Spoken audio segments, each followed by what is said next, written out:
Good morning mga kaigsunan, mga kapatid, mga brothers and sisters ko po sa Kainang Kalikasan.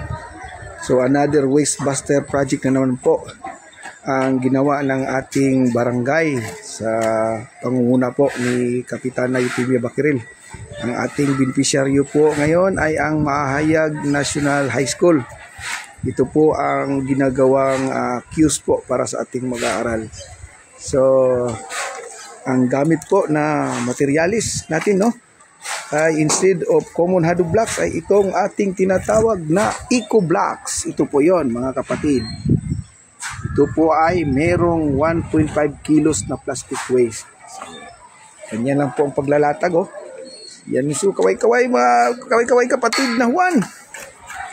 No, parang naglalaro lang si kapatid na Juan. Parang naglalagay lang ng mga ng ligo.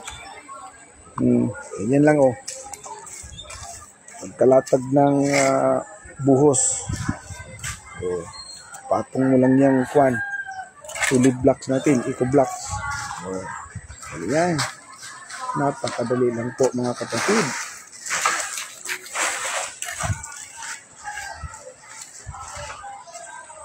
Pag matapos po ito mga kapatid, inaasahan natin na madaming plastic waste na naman ang ating konsumo. Good morning mga kapatid. O ito na mga kapatid. Pinatambakan na yung gitna ng ating upuan para sa kiosk natin dito sa Mahayag National High School.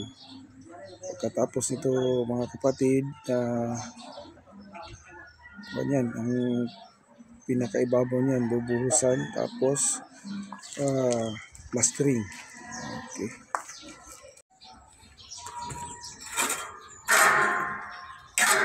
Ising na kaibigan ko, ang magaling na basa naghihintay sa'yo.